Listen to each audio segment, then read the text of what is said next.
So merging sex with heart and being able to have that deeper awareness and listening to how that energy is moving through you, I think is a really big piece of cultivating healthy masculinity.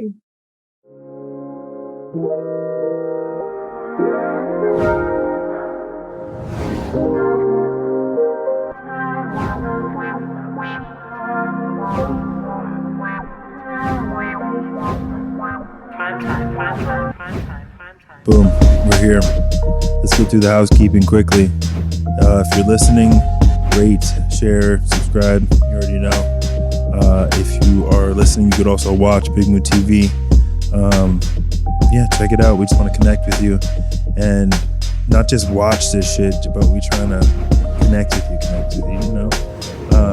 So I'm super stoked of who we have on today. Very interesting. So I did my research, but stayed very curious. We have Sureya Leonara. She's a tantric sex and relationship coach. It's interesting having you on because I got lots of sexual problems. So there's going to be so much to talk about. So how's it going? How are you? Oh, I'm doing really well. Thank you for having me here, Eric. And, the truth is, I think everyone has lots of sexual problems at some point or another. It's just that nobody's really talking about them. So I'm excited that we get to talk about that and whatever else comes up today. Awesome. So tell me, how do you become a tantric sex coach? Like, tell that story, because that's a thing. Yeah. Well, it's probably not what you would expect. Essentially, I got really sick in my early 20s with kind of a whole mess of chronic illness, bacterial infections, chronic mold toxicity, things like this. And with that, I ended up losing my vitality, my zest for life, my libido. I was experiencing pain during sex. And this was kind of my first clue into how sex and vitality and zest for life are connected, was kind of seeing them both go out the door with each other. And at the time I was in a long-term relationship, and I really wanted to get this sorted out. And so along with all the stuff I was doing for my physical health, I started diving into Tantra and Taoist sexuality. And I had dabbled with them a little bit before, but I went to a weekend-long Tantra retreat, and I just came home to myself in a way that I had never experienced. It was like the most naturally high and connected that I had ever felt. Just discovered really deep levels of intimacy with myself, my partner, the other people at the workshop. Really getting to kind of see into each person in a really special way and see myself in each person. And the practices that I learned in that weekend set me on a path of sexual healing to start working through my own traumas and blockages and really stripping away what was in the way of health and vitality and pleasure and connection. And that started to help me really regain my libido and to move through some of the pain during sex. And then I came across my next teacher, who essentially opened me to the whole of Tantra beyond just sexuality. So in the West, we often equate Tantra with sexuality, and it's really only a small piece of it. And at the same time, everything is made of sex. That's how we got here in these bodies. It's literally the energy that permeates all of existence that we're made out of. So they are very deeply interwoven. And the approach that I take to sexuality is very holistic, because it's so much bigger than just the act, but it's woven into all of what we are. And so moving into the whole of Tantra is what really opened me up to getting out of a place of victim consciousness around being sick and stepping into a place of seeing the gifts and what it had to offer and really learning from it and using it as an opportunity to continue stripping away the false layers of self that had built up over the course of life. And that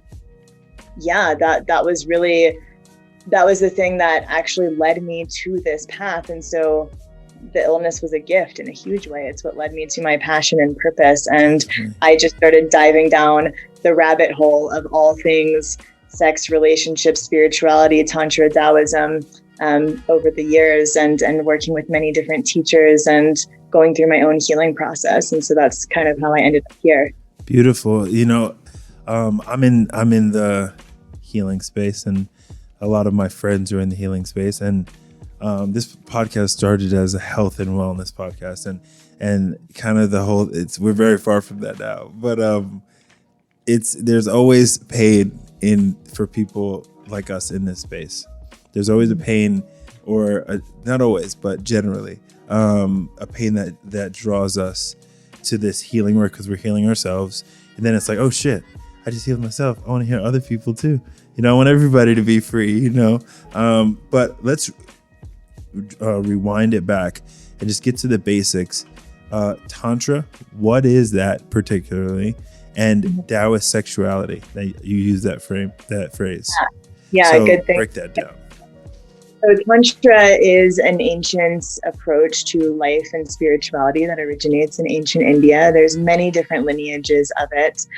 And essentially, it's a very holistic path where you're coming home. It's a non-dual path. So essentially waking up from the dream of duality, seeing that there is no such thing as good or bad, that it's all two sides of the same coin. And so even moving through that illness was a big piece of my initiation into understanding and embodying that concept, that it was all, leading towards something, alchemizing obstacles into opportunities, essentially, and seeing the gift in everything. And so, it's a path that involves meditation and breath work and various different practices, and coming home to wholeness, recognizing that everything is sacred because it all comes from the same source. Nothing can be more or less sacred than anything else. So the mundane, the profane, finding the sacred in everything is essentially at the core of that. And Taoist sexuality originated in ancient China,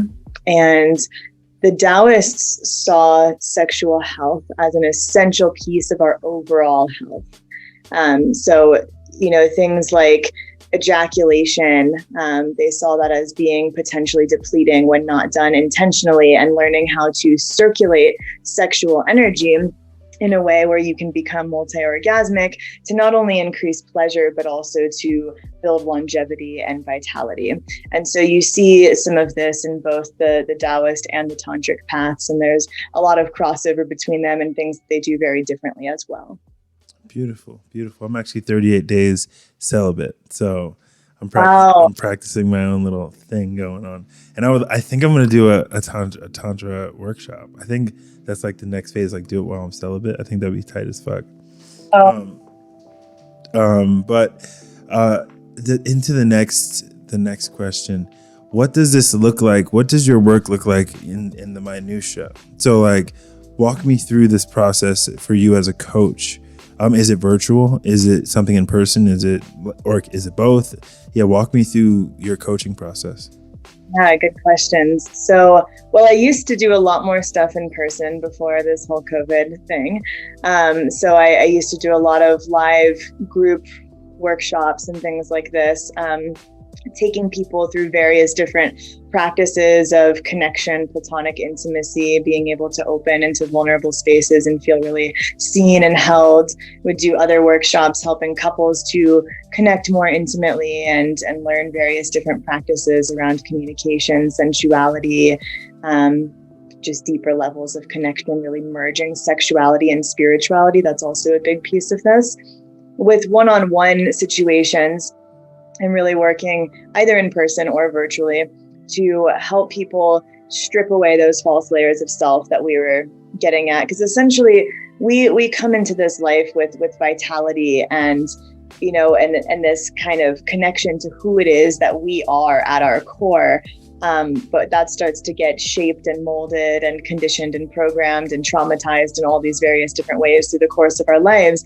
And it can be really hard to find, how do we come back to that natural state of vitality, of aliveness, of sexual energy flowing naturally through us without all these blockages.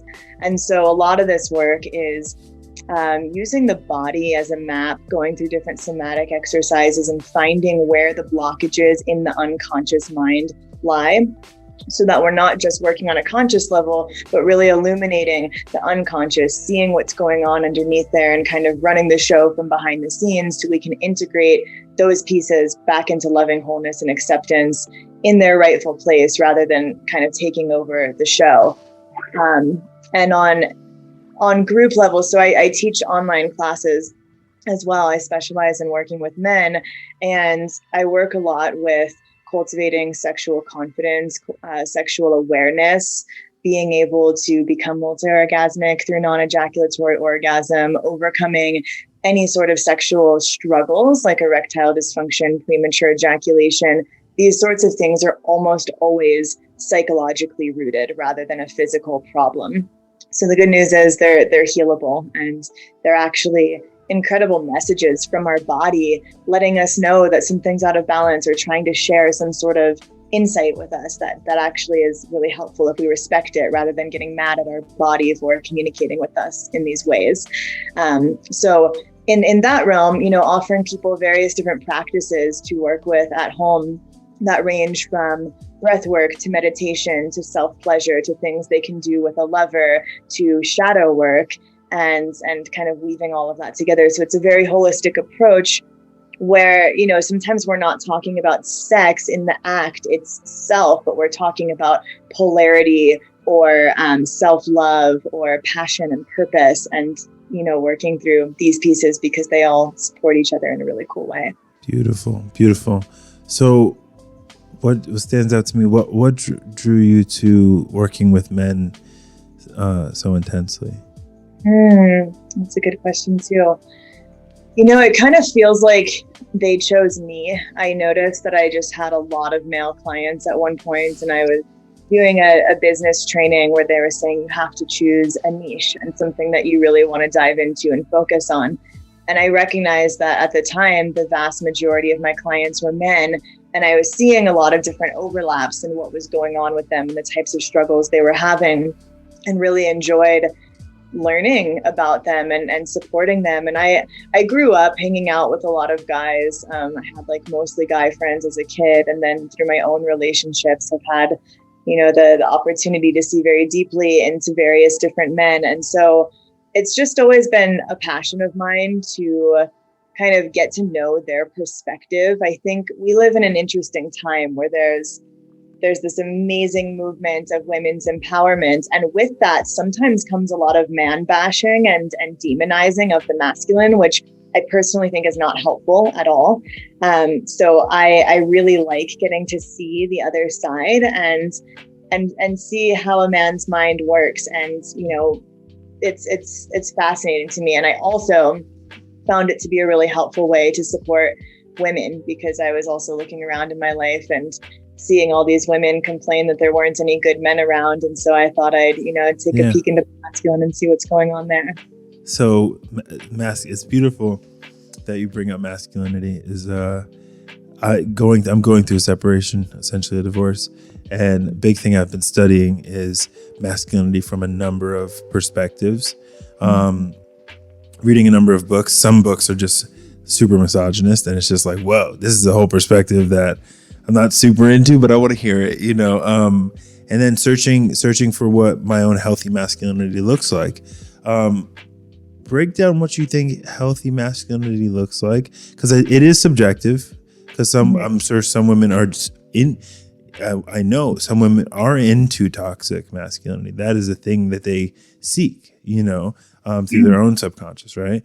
So it's subjective, but in your opinion, working with men, and what you practically are studying working with men, break down the essence of masculinity to you and what you perceive as healthy masculinity. Yeah. So you're right. It is subjective. And I think it's also important to recognize that we all have masculine and feminine energy within us. And, speaking to this from a very archetypal, physiological, geometric kind of perspective, this is something that weaves through all of existence. And we are all created from the combining of masculine and feminine energy, regardless of gender. It's how we all got here. So we both have those poles within us. And So I think cultivating that healthy masculinity is really important for everyone, regardless of gender. And to me, the masculine is really that unwavering, centered awareness, that integrity of really being in congruence with your mission, your purpose, your values, and everything that you do, not sacrificing that for a relationship, which is something I see a lot in kind of this nice guy problem, the people pleaser. And it happens, women can be people pleasers too, absolutely. But where I see a lot of men falling into weakened masculinity is when they're playing the nice guy role and they're trying to sacrifice everything to do something for a woman or a partner, and it's coming at the expense of themselves. So I think really healthy masculinity is recognizing to be supportive, to be a provider, you have to fill your own cup first. It's not this just like running on empty, giving the shirt off your back you don't have. You actually can't show up with your full strength in that way. And to be in healthy masculinity, you also have to have a connection to your femininity, and you have to be able to listen and feel. There's this concept in Taoism that true yang must come from and return to true yin. So yang is the masculine, fiery, directive energy, and yin is the feminine, flowing, receptive energy. And so a lot of our world is kind of operating from this false yang energy, or what can be kind of considered as like the juvenile masculine energy. And it can be this energy that's kind of operating on scarcity, like gotta get it where I can, gotta hop on every opportunity, whether that's sex, money, a job, like this distrust in the mystery and the feminine, that there will be more, and that if this opportunity isn't in alignment for me, I'm not going to jump on it just because it's here. I'm not going to run my body into the ground in the name of progress, or destroy the earth in the name of progress. These are all like patterns of that false yang energy. So if you're tuning in to that true yin energy first, there's a listening, there's a getting the lay of the land. So whether that is you're a leader and you're listening to your people and you're feeling into what's needed, that's the yin space. And then you're taking that yang action, you're making a decision in response to what you're picking up on. And then you come back to that yin space and you reflect and you check in, like, how did that go? And there's so many ways we can look at this. In the bedroom, you want to be in a yin space first, of feeling the vibe between you and your lover, and feeling into that before you throw in some like spanking out of nowhere when that's like totally not the vibe. And then listening, how did they receive that, reflecting and listening to your own body as well. So there's this pulse. But if we're just constantly operating in this masculine energy, being out of tune with intuition and listening and feeling and receptivity, we're actually just kind of destroying everything, including ourselves, most of the time. So I see a healthy masculine energy as being in integrity, being grounded, being self-aware, and also having the ability to tune into that feminine side, to listen. And it's this assertiveness rather than aggression, and a centered, grounded, deep awareness and presence. Beautiful. That's a beautiful answer. But it leads me to think, like, besides working with you and besides literature, how do we get men as a culture there besides working with you? Or is it just the culture? Are we stuck in this cycle of toxicity? Or I hate to use that, but it's a fitting word. It's just a fitting word. Like, how do we stay in this? How do we get out of this cycle? Or are we stuck there until people work with people like you, or do the work that I believe that I do? And so where do you see a solution? I do. I think the whole world could use to tune in with more feminine energy, and that feminine energy strengthens the masculine in a positive way, and vice versa, because they are two sides of the same coin. If we oppress one, we inevitably dilute the other. And so they support each other. And I think our world has been very out of balance with the feminine. So I think cultivating our feminine side is really important, and not at the expense of the masculine, but in a way that supports it. And it kind of depends on, you know, where your struggle lies with masculinity. Another really healthy aspect of masculinity is having that fire, that drive, that ambition. But of course, keeping it in balance with the feminine nourishment and this sort of thing. But I really believe that the way that men work with their sexual energy is a huge piece of this. I think that men are equipped with this incredible, powerful, fiery sexual energy, and that it can feel really intense sometimes. It can feel like, you know, being given the keys to a really fast, high-powered car that you never learned how to drive. And unfortunately, we don't have great education for anyone around sexuality and relationship. But when you think of this masculine fiery energy, untamed fire burns down the world, whereas so channeled fire fuels it and warms it and illuminates it. And so it's this beautiful force if it's properly channeled.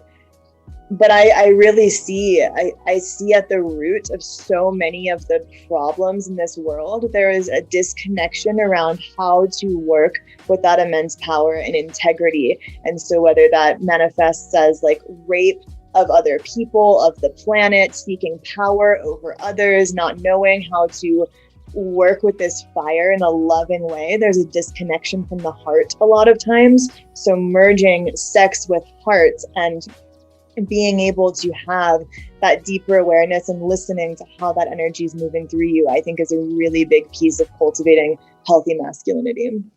But timestamp that. That was so good. That's gonna be a clip. That was so good. Perfect answer. So what do you think about the influence of pornography on the work that you do and people's relationship to sex, not only men, but the male-female interaction? What are your thoughts on our culture of porn addiction, essentially? Yeah, I think it's extremely problematic. So I don't think porn is inherently bad, kind of back to that concept of like no such thing as right or wrong. I think most things, it's a matter of like how it's being used, how it's being created, what purpose it's serving. I think that the vast majority of the way porn is created and carried out and consumed is very problematic for a lot of reasons. It puts sex in this context of being a performance rather than playtime. It's like everyone's got all these ideas of how it's supposed to look and how it's supposed to go and what their bodies are supposed to look like. Takes sex really out of the body and into the mind, but we have sex with our bodies, so we want to be present in our bodies. It desensitizes a lot of people, objectifies people. There can be a lot of problems around being able to get turned on by a real person, ways that it increases your tolerance, ways that it floods your brain with dopamine and makes your body think that you've already achieved the reward you're after. So for a lot of people, they'll just watch porn instead of having the motivation to actually go out and connect with somebody because it's easier to just push a button. And it can be really hard on your body physiologically. I've seen men in their early 20s having severe erectile dysfunction, premature ejaculation because of porn. And sometimes that can take up to 9 months for the body to completely come back into balance after 9 months of no porn. So a lot of problems that it can cause ultimately. I'm a recovering sex addict myself. And it was for me, my relationship to porn, I can rationalize it. We can rationalize it. It didn't have the ED effects or anything like that. But it had the growing up in porn era, because I grew up like internet. I don't know how old you are, but like, internet porn was part of the beginning of my sexual maturity. Right. And I realized that it's how do I want to say this? It's progressive. It's a progressive behavior in this and relationship to sex. So it goes from watching this to watching this to watching this to watching this. So do you help men unlearn those, because it's pushing a threshold where like gaping butts become the thing. Hey, I'm getting feedback. But where like extremely intense stuff becomes the only thing that works for men. Do you help men scale that back into a reality, and what does that look like? Yeah, that's a good question. That's one of the pieces that can be so problematic, is that it becomes this very visual mental thing where you've got this increasingly high tolerance, and it can take it so far away from reality. And so one of the ways that we start to work with this, and this can be really challenging in the beginning, is cultivating a self-pleasure practice where you're sourcing your turn on from within rather than having external stimulus or even fantasy. So again, nothing wrong with fantasy at all. But if you're trying to heal your sexuality and come back into a place of embodied sexuality, we need to come out of the mind and into the body.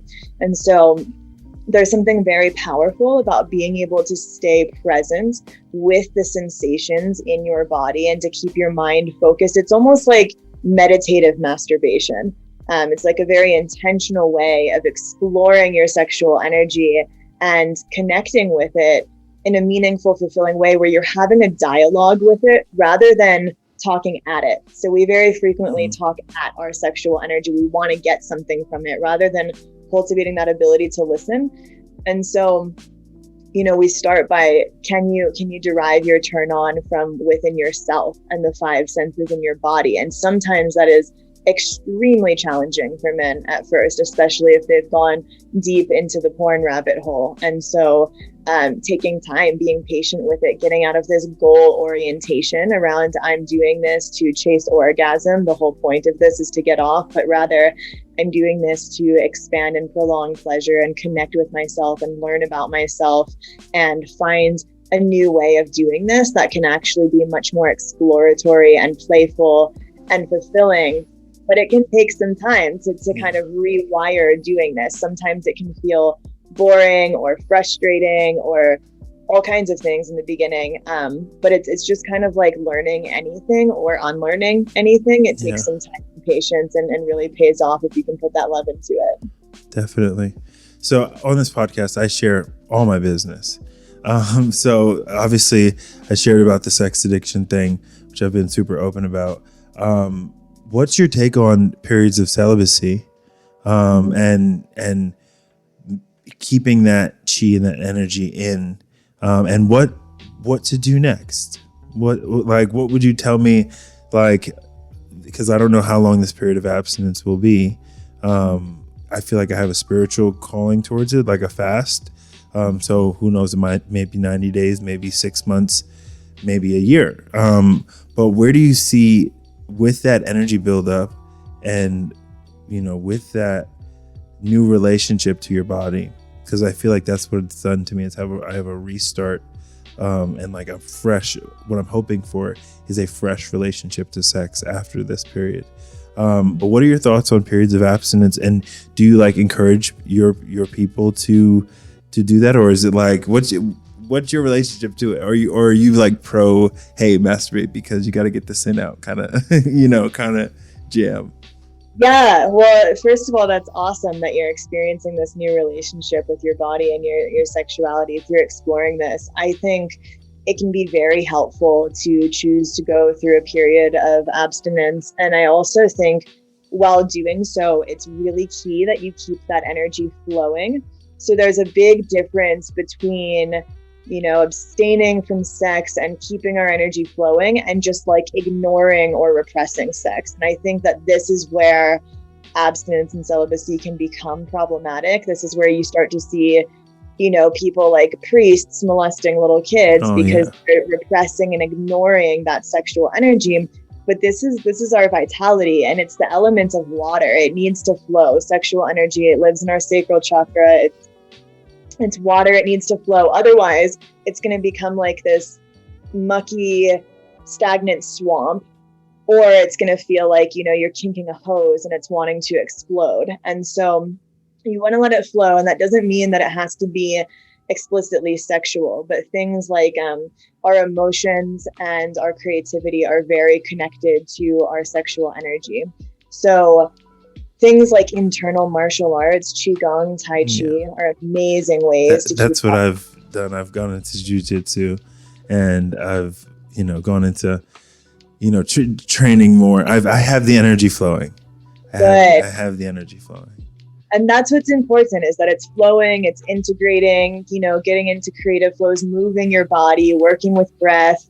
These are very important. Otherwise, it will stagnate or explode.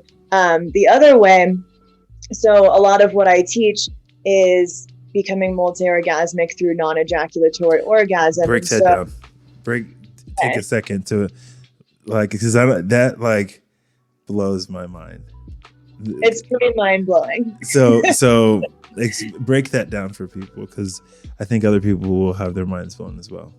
Yeah. Okay. So this is one of the coolest things about being a man that most people on this planet are not aware of.